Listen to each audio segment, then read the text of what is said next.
Friends, आज हम class 6 का chapter number 4 basic geometric ideas. आज हम इस वीडियो में इस चैप्टर का इंट्रोडक्शन करेंगे और समझेंगे जितने भी एक्सरसाइज के जो पॉइंट्स है, इंपॉर्टेंट पॉइंट, उसको समझेंगे ताकि हम जब एक्सरसाइज करें तो हमें कोई भी प्रॉब्लम उसको समझने में ना आए। तो सबसे पहले जो बेसिक ज्योमेट्री में है वो है पॉइंट। आप सबको पता ही है पॉइंट्स क्या होता है। जो डॉट होता है वो पॉइंट होता है, जो हम पेंसिल की टिप से लगा सकते हैं, कंपास से लगा सकते हैं, निडल से लगा सकते हैं। तो एक छोटा सा डॉट होता है। By a sharp tip of pencil mark a dot on the paper. ठीक है, sharper the tip thinner will be dot. एक डॉट बन जाता है। ज्यादातर क्या होता है, ये इनविजिबल होता है, टाइनी डॉट होता है, छोटा सा डॉट होता है। तो डॉट इस तरीके से होता है। जब भी हम इसको ज्योमेट्री में यूज करते हैं तो आप इसको एक नेम देते हैं। कैपिटल लेटर में आप इसको नेम ए दे सकते हैं, बी नेम दे सकते हैं, सी या डी, कुछ भी एक डॉट लगा के आप इसको नेम दे सकते हैं। किस तरीके से हमारे ज्योमेट्री में यूज होगा वो आप जब हम करेंगे तो आपको पता चल जाएगा। वैसे तो आपको पता ही है कि पॉइंट और डॉट क्या होता है।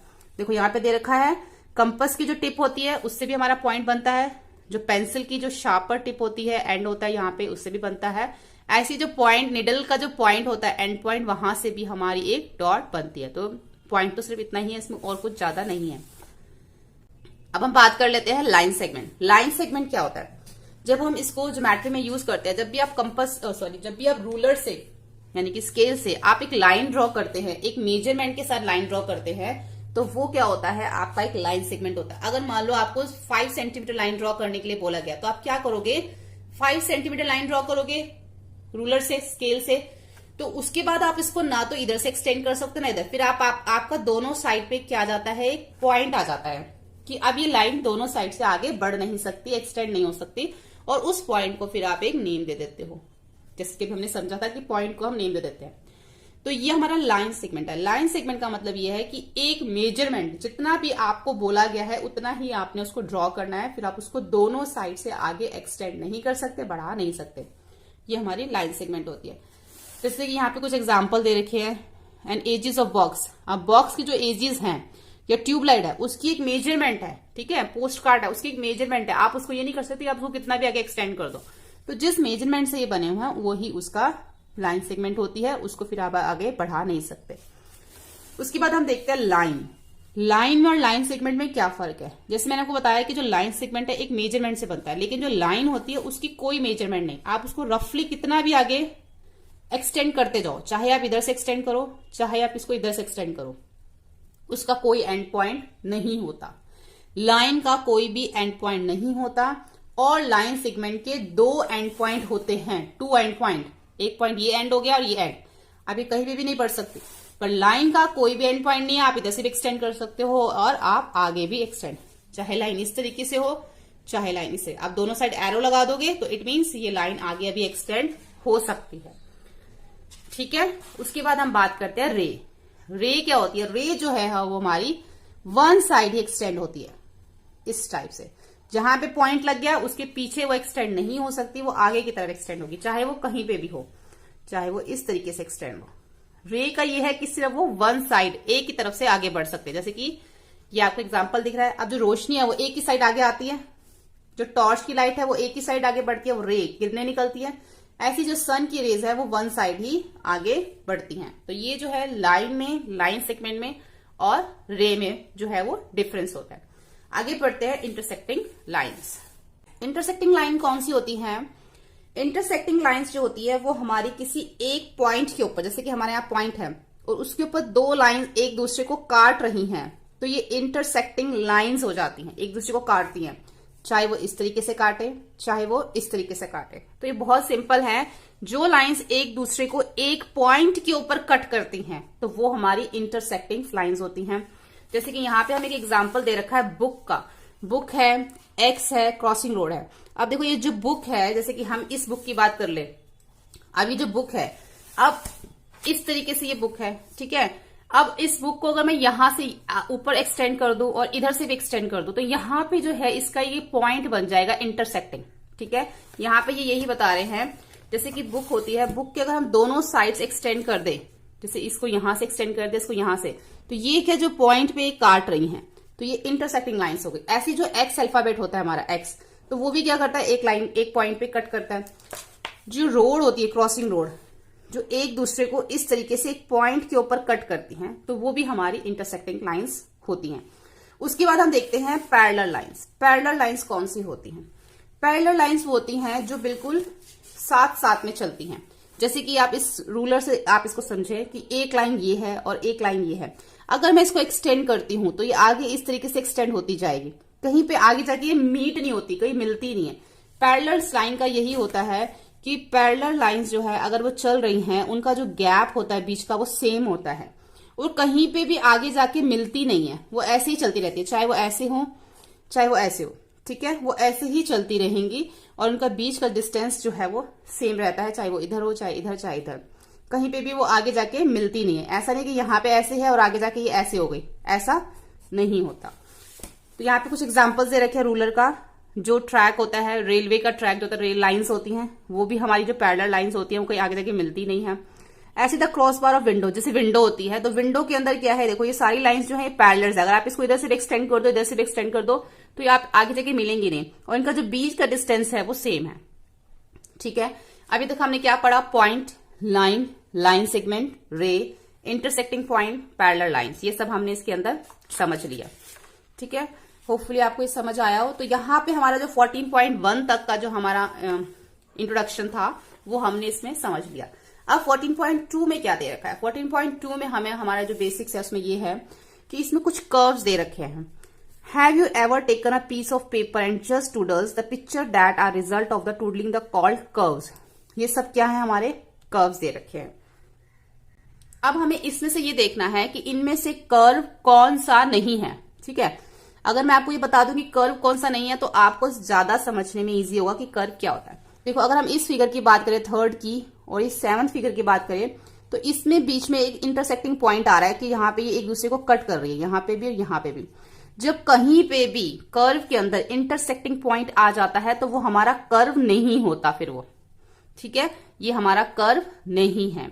तो बाकी सब हमारे क्या कर्व है, क्योंकि यहाँ पे भी इंटरसेक्टिंग नहीं है, यहाँ पे भी कुछ क्रॉस नहीं हो रहा, यहाँ पे भी क्रॉस नहीं हो रहा, यहाँ पे भी और यहाँ पे भी एक दूसरे को ये क्रॉस नहीं कर रहे, इंटरसेक्ट नहीं कर रहे, तो बाकी सब क्या है? हमारे कर्व है। इसको भी हम कर्व ही काउंट करते हैं ज्योमेट्री में, क्योंकि कहीं पे भी ये एक दूसरे को काट नहीं रहा, ठीक है। अब बात करते हैं ओपन कर्व और क्लोज कर्व की, कि ओपन कर्व क्या होता है, क्लोज कर्व क्या। देखो, जो कर्व खुला होगा कहीं किसी भी साइड से, अगर वो ओपन है तो वो ओपन कर्व है, अगर वो सारी साइड से क्लोज है, बंद है, तो वो क्लोज कर्व है। उसके बाद आगे देखते हैं कि कुछ पॉइंट्स होते हैं कर्व के अंदर, कुछ इंटीरियर पॉइंट होते हैं, कुछ एक्सटीरियर पॉइंट होते हैं और कुछ उसके ऊपर होते हैं। अगर इंटीरियर है तो कर्व के अंदर है, एक्सटीरियर है तो कर्व के बाहर है, और ऑन द कर्व है तो किस कर्व के किसी भी, कहीं पे भी हो सकता है, यहाँ पे भी, यहाँ पे भी, यहाँ पे भी, कहीं पे भी उसकी बाउंड्री के ऊपर होगा, ऑन द कर्व, ठीक है। उसके बाद देख लेते हैं पॉलीगन्स। अब पॉलीगन्स क्या होते हैं? बहुत सिंपल होते हैं पॉलीगन्स।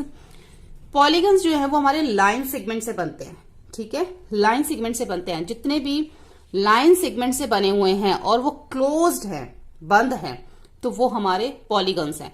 ये भी हमारा पॉलीगन है, ये भी देखो ट्रायंगल शेप में बना हुआ है, ये भी हमारा पॉलीगन है, ये भी पॉलीगन है, ये भी। लेकिन यहां पर आके क्या है कि यहाँ पे एक इसमें कर्व आ गया, तो ये हमारा पॉलीगन नहीं है। कर्व नहीं आना चाहिए, लाइन सेगमेंट से बना होना चाहिए। ये भी हमारा पॉलीगन है, चाहे ये इंटरसेक्ट कर रहा है, लेकिन ये हमारा पॉलीगन है। सभी पॉलीगन्स हैं 5th को छोड़ के, क्योंकि इसके अंदर एक कर्व आ गया। उसके बाद हम आगे देखते हैं। अब हमने 14.2 तक का भी बेसिक समझ लिया। अब हम देखते हैं आगे 14.3 में क्या बेसिक्स है। अब 14.3 में जो है हमें एंगल्स दे रखे, एंगल्स के बारे में हमें इसके अंदर बात करनी है, तो हम इसको यहां से समझते हैं। सबसे पहले जो हम देखेंगे कि एंगल हम किस तरीके से बनाते हैं। जब भी हम कोई एंगल बनाते हैं तो सबसे पहले उसमें एक यहाँ पे एक पॉइंट से 2 आर्म्स निकलती हैं, या 2 रेज भी कहते हैं और आर्म भी कहते हैं। एक रे हमारी ऊपर की तरफ, एक रे हमारी इस तरफ, तो इस तरीके से हमारा एक एंगल बन जाता है, ठीक है। इसको आप नेम दे दो ए पॉइंट लगा के, और इसको पॉइंट लगा के नेम दे दो बी, और जो यहाँ पे पॉइंट है उसको नेम दे दो ओ। तो ये हमारा क्या बन गया? एक एंगल बन गया। इस एंगल का नेम क्या हो गया? एंगल। ये एंगल का सिंबल है AOB, AOB, या फिर आप इसको ये भी लिख सकते हो एंगल BOA, BOA। दोनों में क्या है? O सेंटर में आएगा, क्योंकि BOA लिखो या AOB लिखो, B हमारा बीच, O हमारा बीच में आएगा। ये 2 एंगल बन गए। इस तरीके से हम एंगल बनाते हैं।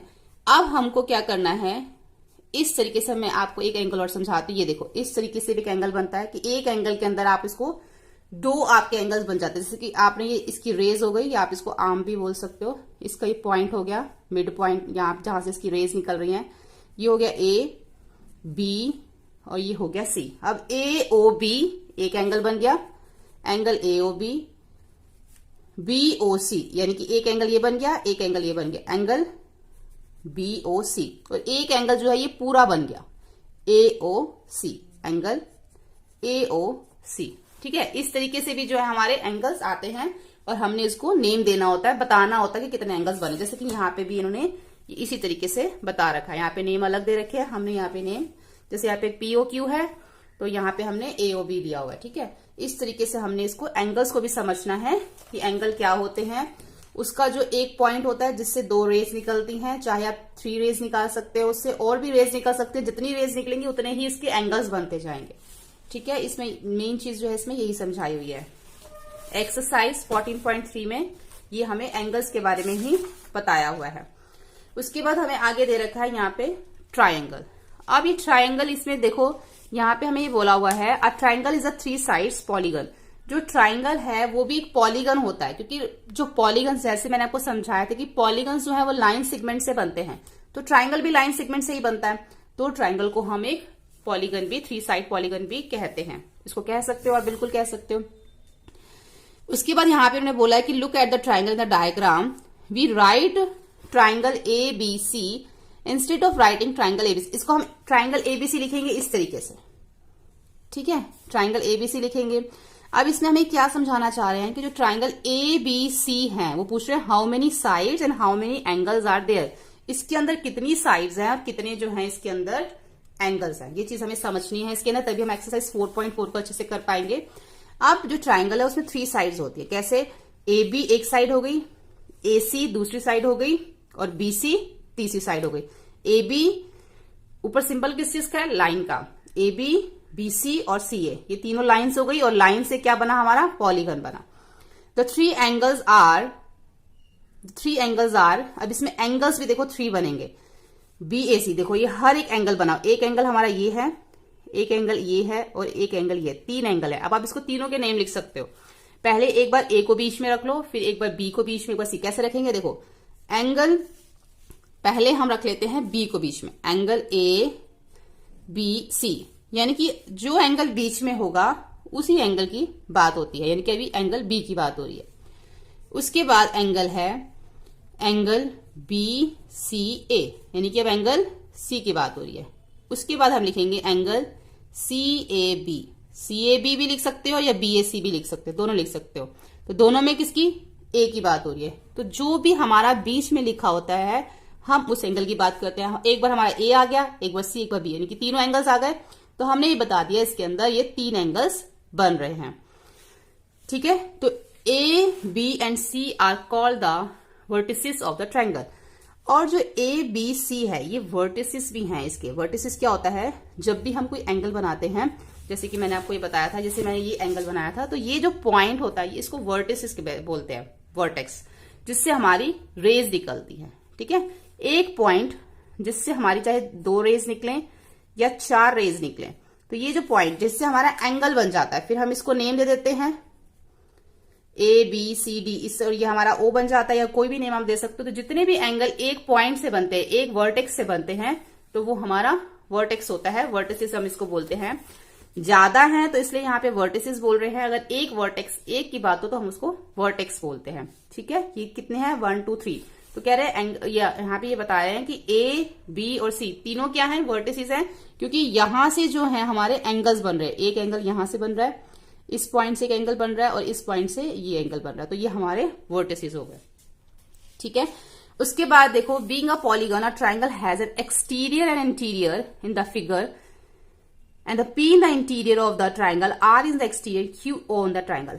जैसे कि हमने पहले पढ़ा था कर्व के अंदर पॉइंट्स होते हैं। कुछ पॉइंट जो हैं ट्रायंगल के अंदर हैं, जैसे पी पॉइंट ट्रायंगल के अंदर है, आर पॉइंट एक्सटीरियर है, ये बाहर है, और क्यू जो है वो इसके ऊपर है। इस टाइप से भी क्वेश्चन आते हैं, इंटीरियर, एक्सटीरियर और ऑन द ट्रायंगल। ठीक है, इस टाइप से। उसके बाद 14.4 का भी बेसिक समझ लिए। 14.5 में अब आगे हमारा जो बेसिक है वो है क्वाड्रिलेटर। अब क्वाड्रिलेटर क्या होता है? क्वाड्रिलेटर भी पॉलीगन है, ट्राइंगल 3 साइड पॉलीगन है, ठीक है, और क्वाड्रिलेटर 4 साइड पॉलीगन है। अब 4 side polygon is a quadrilateral, जिसकी 4 साइड्स होती है वो polygon is a quadrilateral, it has a 4 sides, इसकी 4 साइड्स होती हैं, 4 ही एंगल्स होते हैं। And in the case of triangle you can visualize in the interior too, जैसे कि अब हम आगे देखेंगे ABCD, ठीक है, ये क्वाड्रिलेटर है ABCD, जिसके अंदर एक AB लाइन है, जैसे कि यहां दे रखा है AB line, BC line, CD line और DA लाइन, ये सब है। इट हैज अ 4 एंगल्स, इसके 4 एंगल है, angle A, angle B, angle C और एंगल D। 4 एंगल्स हैं इसके, क्योंकि एक वर्टेक्स से यहां से एक एंगल बन रहा है, एक एंगल यहां से, एक एंगल यहां से, तो 4 इसके एंगल है। उसके बाद आगे क्या दे रखा है इसमें, in any quadrilateral ABCD, AB, line AB and line BC are adjacent sides. Can you write other pair of the adjacent side? अब हमें बताना है कि इसमें adjacent sides कौन सी हैं। देखो यहां से हम समझ लेते हैं, ये क्वाड्रिलेटर यहां पे दे रखा है, एक तो हमें adjacent side बतानी है, एक हमें इसके अंदर opposite sides बतानी है। क्या बताना है, एक इसमें adjacent side बतानी है, opposite sides बतानी है, ठीक है, name the other pair of opposite side. तो सबसे पहले हम ये देख लेते हैं, यहां पे जैसे दे रखा है कि A and C are said to be opposite angle. पहले हम ये समझ लेते हैं कि जो A का जो ऑपोजिट है C है। A क्या है, एक एंगल है यहां पर, और C भी बिल्कुल उसके ऑपोजिट एंगल बना हुआ है। A का ऑपोजिट C है और B का ऑपोजिट D एंगल है, ठीक है, ये चीज समझ आ गई। A का ऑपोजिट C एंगल है और B का ऑपोजिट D एंगल है। उसके बाद हम बात करते हैं, अब एडजेसेंट साइड्स पूछा था उन्होंने हमसे कि एडजेसेंट साइड्स कौन सी होती है। देखो एडजेसेंट साइड्स वो होती हैं जो हमारी एक ही पॉइंट से निकलती है। जैसे कि अब एक वर्टेक्स है, एक एंगल है, एक पॉइंट यहाँ पे हो गया, अब इससे हमारी AB भी बन रही है और इससे हमारी A और D भी बन रही है, ठीक है। तो AB के एडजेसेंट क्या हो गई, AD, ठीक है। AB के एडजेसेंट कौन सी साइड हो गई, AD। अब D से हमारी कौन सी बन रही है, D से हमारी C पे भी जा रही है, D से हमारी A पे भी जा रही है, तो हमारी जो AD के एडजेसेंट हो गई DC, या फिर DC के एडजेसेंट AD लिख सकते हो आप। ये चीज मेन आपको समझनी है, जब हमारी एक ही वर्टेक्स से 2 लाइंस निकलती हैं यहाँ पे, एक इधर और एक इधर, तो वो हमारी एडजेसेंट साइड्स होती हैं। ये चीज समझ आ गई। दूसरा ने हमसे पूछा था ऑपोजिट साइड। ऑपोजिट साइड मतलब बिल्कुल उसके सामने की, जैसे AB के ऑपोजिट क्या है, DC, और CB के ऑपोजिट क्या है, DA। ये हमारी ऑपोजिट साइड्स हो गई और ये हमारी एडजेसेंट साइड्स हो गई जो एक ही पॉइंट से निकलती हैं। इन दोनों का डिफरेंस आपको समझना है, एडजेसेंट साइड का और ऑपोजिट। ऑपोजिट जो बिल्कुल इसके सामने होगी, एडजेसेंट जो एक ही पॉइंट से निकलेगी, ठीक है। अब आपको ये भी समझ आ गया, एडजेसेंट साइड, ऑपोजिट साइड और ऑपोजिट एंगल भी मैंने आपको बता दिए। उसके बाद आ जाता है एडजेसेंट एंगल। अब एडजेसेंट एंगल्स कौन से होते हैं, एडजेसेंट एंगल्स हमारे जो हमारे एक ही लाइन पे, जैसे कि अब ये एक लाइन है यहाँ पे, उसकी एक साइड पे तो एंगल C बना हुआ है और एक साइड पे एंगल D बना हुआ, तो ये हमारा एडजेसेंट एंगल है। C जो है वो एडजेसेंट है D के और D जो है वो एडजेसेंट है C के। ऐसे यहाँ पे A B के और B C का एडजेसेंट है, क्योंकि ये एक ही लाइन पे बने हुए हैं, और एक ही लाइन पे A बना हुआ है और D बना हुआ है, और एक ही लाइन पे B और C, ये दोनों एडजेसेंट है, ठीक है। ये चीजें थोड़ा सा आपको ध्यान रखनी है। कोऑर्डिनेटर के अंदर क्या क्या याद रखना है, adjacent sides, opposite sides, adjacent angle और ऑपोजिट एंगल्स, ठीक है। ये जो 4-5 चीजें हैं ये हमें इसके अंदर याद रखनी है। एक बार हम फिर से देख लेते हैं कि एडजेसेंट साइड्स कौन सी होती हैं, जो एक पॉइंट से निकलती हैं, 2 लाइंस, D से C और D से A, ये दोनों हमारी एडजेसेंट साइड्स हो गई, ठीक है। और एडजेसेंट एंगल कौन से हो गए, जो एक ही लाइन पे होते हैं दोनों, ये हमारे एडजेसेंट एंगल्स हो गए। ऑपोजिट क्या होता है, जो बिल्कुल आमने सामने होता है, ठीक है, ये हमारी ऑपोजिट साइड्स हो गई। और एंगल्स जो हमारे आमने सामने एंगल्स होते हैं वो ऑपोजिट एंगल हो गए, ठीक है। तो ये हमारा 4.5 का भी हमने बेसिक समझ लिया। 4.6 में क्या है, अब 4.6 में जो है पार्ट ऑफ सर्कल्स हैं, सर्कल के बारे में बात हो रही है। सबको पता है कि सर्कल इस तरीके से बनता है। सर्कल के बाद बीच में एक सेंटर पॉइंट होता है, जिसको आप कोई भी नेम दे सकते हो।